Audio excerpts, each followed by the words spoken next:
नमस्ते बच्चों, मैं Bhavna Malhotra RSV higher secondary school से कक्षा 3 विषय हिंदी पाठ 9 घमंडी हाथी का भाग 1 आज हम पढ़ेंगे।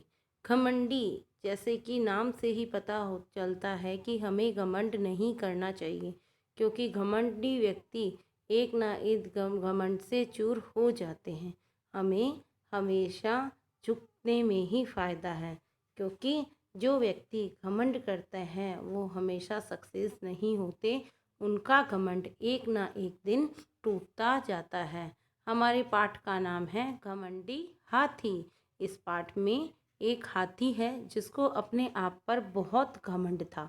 वह अपने आप को राजा समझता था। तो राजा बनने के लिए उसको अपने से कोई भी बलशाली दिख जाए, लेकिन वह उस सबको अपने से नीचा ही समझता था और अपने घमंड में भरपूर था कि मैं मोटा हूँ, मैं इनसे बड़ा हूँ, बलशाली हूँ। तो उसका इस प्रकार से उसको अपने आप पर भयंकर घमंड था। यह एक पंचतंत्र की कथा है। पंचतंत्र की कथाओं में से ही एक कथा है जिसका नाम है घमंडी हाथी। पंचतंत्र यानी 5 तंत्रों का समूह, उसमें से इस कहानी को लिया गया है। अब इस कहानी में, घमंडी हाथी कहानी में, सुंदरवन के बारे में चर्चा की गई है। तो बच्चों, सुंदरवन यह एक नेशनल पार्क है, यानी राष्ट्रीय बगीचा है या राष्ट्रीय पार्क है। ये जो चित्र दिखाई दिया जा रहा है ये सुंदरवन का है। अब पहले पाठ की कहानी को शुरू करने से पहले मैं आपको सुंदरवन के बारे में बता देती हूँ। सुंदरवन अनोखे रॉयल बंगाल टाइगर का प्राकृतिक आवास स्थल है।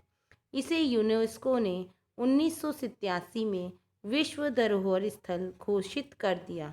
सुंदरवन बंगाल की खाड़ी में गंगा, ब्रह्मपुत्र और मेघना नदियों के डेल्टा पर स्थित है।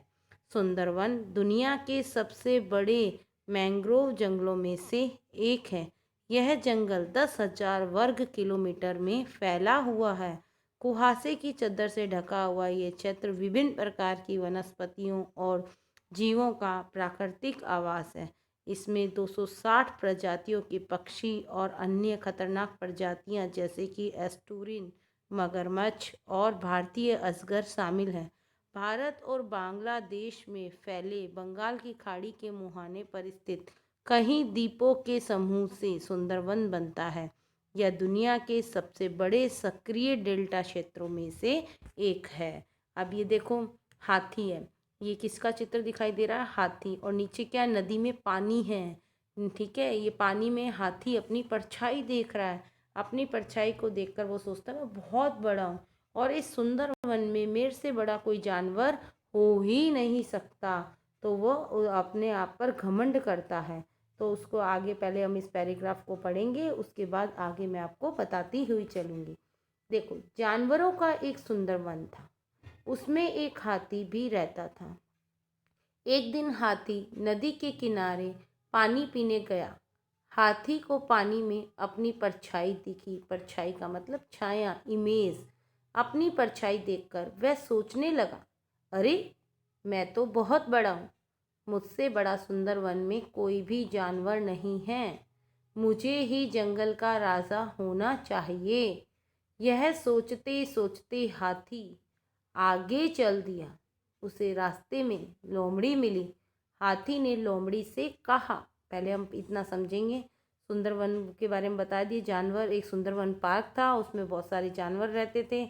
उसमें एक हाथी था, लेकिन क्या, हाथी थोड़ा घमंडी था। ठीक है, तो उसको पानी की एक दिन बहुत तेज प्यास लग रही थी, तो वो पानी पीने गया। जब वो पानी में हम अपनी परछाई देखते तो ठीक हाथी को भी अपनी परछाई पानी में दिखाई दी और उसको अपने आप पर इतना घमंड हो गया कि मैं बहुत बड़ा हूँ, मैं बहुत मोटा हूँ, मुझसे बड़ा इस सुंदर वन में तो कोई जानवर हो ही नहीं सकता।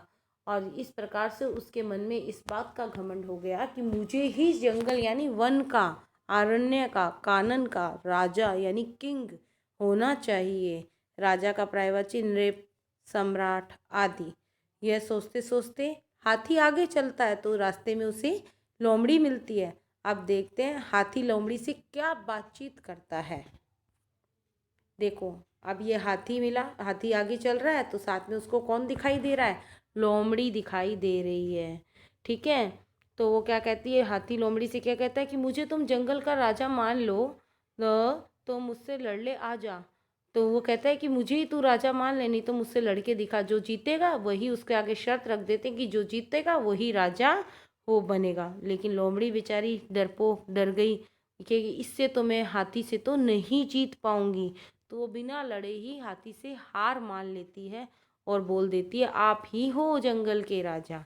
अब पढ़कर देखते हैं। मैं जंगल का बड़ा जानवर, मुझे मान जंगल का राजा। ये बात हाथी कह रहा है लोमड़ी से। या फिर मुझसे लड़ ले आजा, जो जीता वो जंगल का राजा। हाथी को देखकर ही लोमड़ी डर गई और बिना लड़े ही हार मान ली। उसने पराजय स्वीकार कर ली। उसने क्या स्वीकार कर ली? पराजय। कि ठीक है भाई, मैं तो तुझसे जीत नहीं सकती, तू इतना बड़ा है और इतना मोटा है, मैं तो यूं ही डर जाऊंगी, डरपोक हूँ। तो उसने अपनी हार मान ली। आप ही हैं जंगल के राजा। और लोमड़ी ने कहा कि आप ही हो जंगल के राजा। इतने में हाथी कही कि हाथी खुश हो गया। हाथी क्या सोचा, अरे वाह, एक से तो मेरी बला टल गई। अब रास्ते में हाथी को कौन मिलता है? भालू। कौन मिलता है? भालू। अब देखो, भालू और हाथी के बीच में क्या वार्तालाप होती है। हाथी झूमते हुए जाता है क्योंकि वो खुशी का उसका ठिकाना नहीं है, क्योंकि उसने लोमड़ी से जीत पा ली। लोमड़ी ने उसको स्वीकार कर दिया कि आप ही हो जंगल के राजा। तो वो बहुत खुश था। तो झूमता झूमता आगे जाता है। रास्ते में उसको एक भालू मिलता है। हाथी ने भालू उसका, मैं जंगल का बड़ा जानवर, मुझे मान जंगल का राजा, या फिर मुझसे लड़ ले आजा, जो जीता वो जंगल का राजा। तो हाथी फिर शर्त रखता है भालू से कि या तो मुझे तुम मान लो, नहीं तो लड़ लो, जो लड़ाई में जीतेगा वही जंगल का राजा कहलाएगा। भालू भी हाथी से डर गया। भालू कहे कि इतना मोटा सारा, इतना बड़ा, मैं इससे कहाँ जीत पाऊंगा। तो वह भी डर गया। उसने क्या किया? और हार मान ली। आप, उसने भी सीधा यही कहा, आप ही हैं जंगल के राजा। हाथी और खुश हो गया, वो और झूमने लगा और आगे चल दिया। चलते चलते उसे एक शेर मिला। हाथी ने शेर से भी ऐसी ही बात कही होगी। तो धन्यवाद बच्चों। आगे इसका आगे का पार्ट मैं आपको नेक्स्ट वीडियो में बताऊंगी। Thank you.